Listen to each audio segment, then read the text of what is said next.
You already heard it.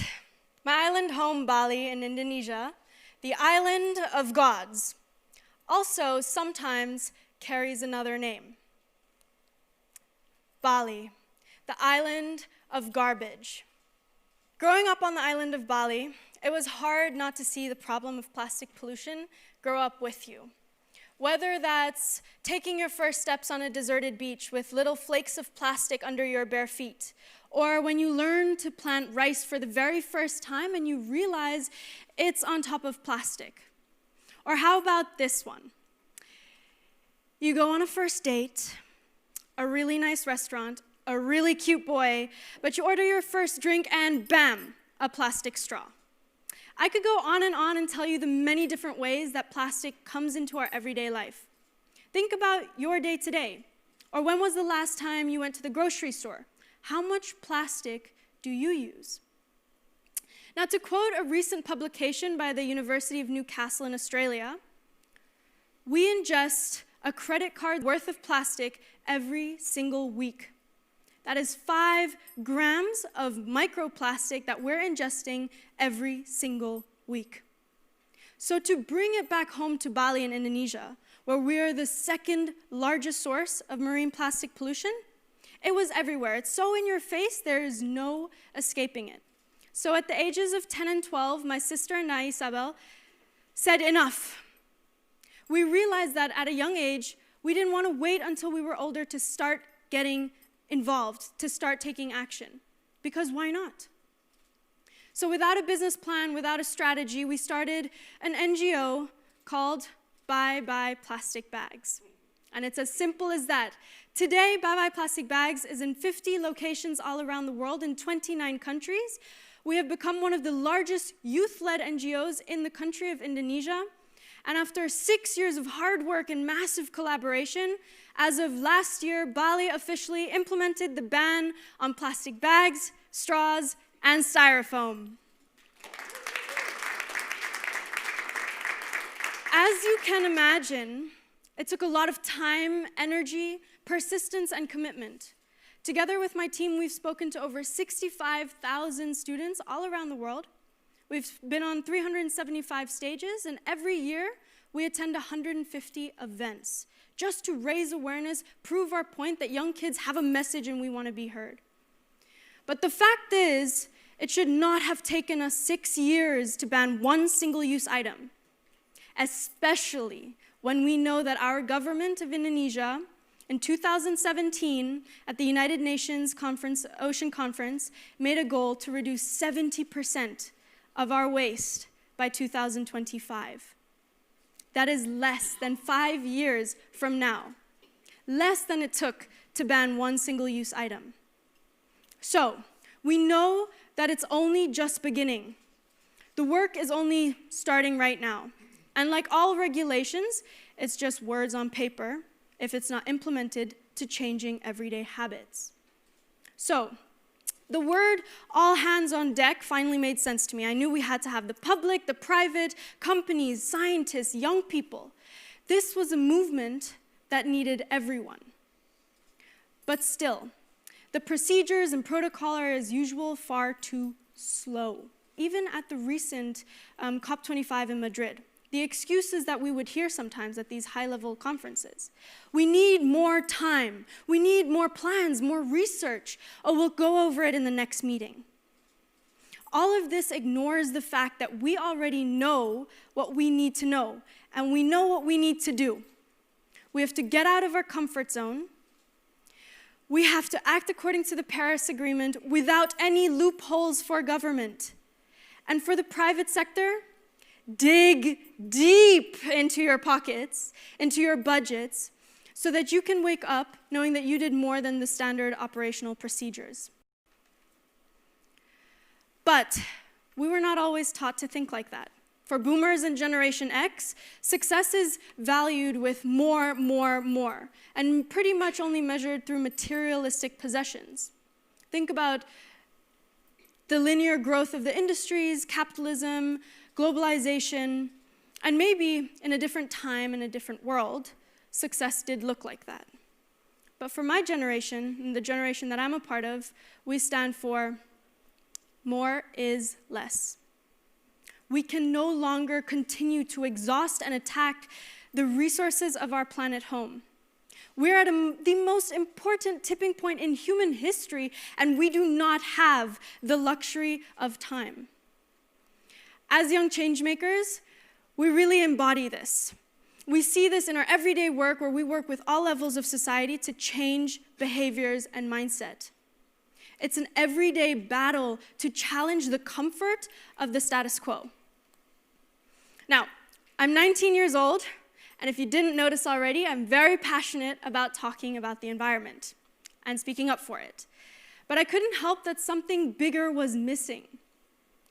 You see, I've shared the story of bye-bye plastic bags many times, on many different stages, and in various ways I can tell you this story. The story of the last 6 years, the story of the two sisters becoming a movement, Bali's fight against plastic. But there is more. So much more that I want to share with you today. I'm part of a generation that is leading with solutions, whether that is kayaking down the world's most polluted river, banning the tampon tax, or banning plastic bags, gathering out on the streets, demanding action. But you may have heard of some of us in our generation, some of the big names, like Greta Thunberg, like Malala, like Shutescat Martinez, or like Boyan Slat. But again, there are so many more of us. Sometimes I feel like we romanticize the idea of what it's like to be a young changemaker. The narrative around us being young seems to have taken out all the heavy responsibility that we feel we carry on our shoulders, and it limits us to the narrative of being so inspirational. But I have had the privilege of being surrounded by a community that didn't only see me as inspirational, but also carried my contributions seriously. I had the privilege of being a student at the Green School in Bali. But even then, after graduating a year early from high school, with everything going on, at 17 years old, at 18 years old, I was burnt out. There was so much going on, so fast, so quickly, without enough real impact happening. You know, it kind of felt like a chicken and egg story. Everybody pointing fingers at each other, blaming one another, and not getting anywhere. So I was frustrated and just done waiting. So I jumped at the opportunity to film a movie called Bigger Than Us, highlighting the work of other young changemakers around the world. And this was something that I really needed. I wanted to learn from others my age why and how they woke up every single morning ready for another day of changing the world business. I traveled all corners of the world, from Lebanon to Malawi, Colorado, Brazil, Lesvos in Greece, and back home in Indonesia. With Rene Silva, he taught me the power of people's voices and the story that we can tell when we are empowered. In the favelas, I heard my first gunshots and understood the seriousness of state violence.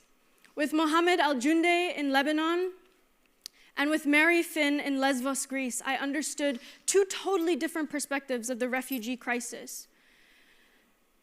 In Malawi, with Memory, she taught me the power when women stand up for each other and for girls' access to education. Winnie in Uganda taught me what women can achieve when they're taught farming skills. And Shutescat, he taught me celebration and connection through indigenous wisdom. And then I went back home to Indonesia, and I learned so many things about what's happening. The devastation of the floods. 60,000 people just before coming to this conference have been displaced because of the major floods taking over the capital city. How many more? Who is next? All of these questions, well, I can definitely tell you I went out of my comfort zone. My plastic bubble all of a sudden burst. There was so much more out there. And with the knowledge that everything is connected, from countries to problems, it's not just the environment, it's not just social, we're all connected. People are all connected. And I definitely knew that I was not alone. and definitely not alone when it came to the idea that we had to change the way we do everything. From the way we work, the way we learn, the way we eat, the way we socialize. We needed a mass revolution. Now, something that I've learned over the last 6 years, or what I've experienced, no matter where or which classroom I was ever in, I was always asked the same question. Kids would always ask me, how can we do what you do?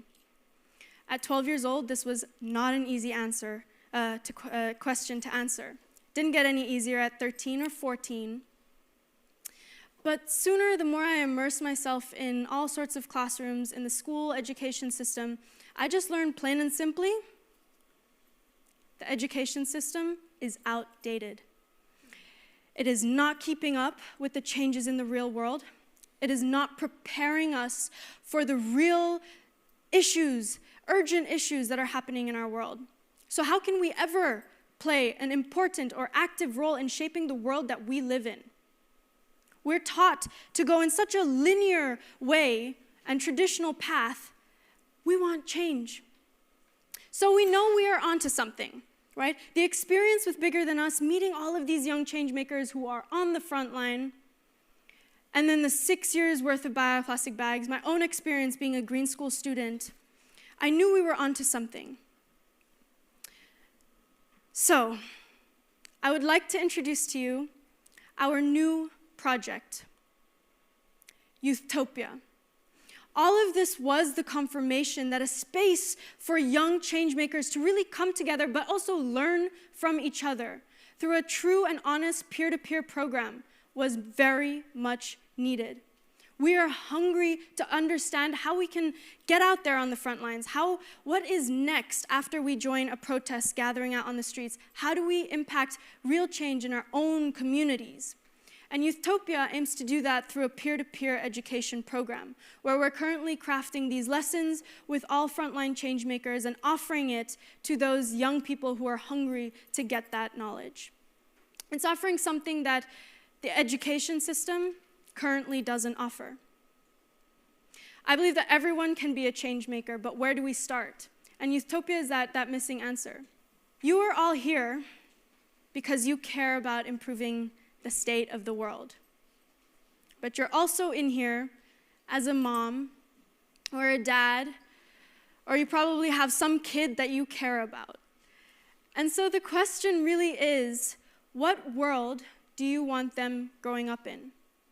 What are you doing to ensure that that world is livable, sustainable?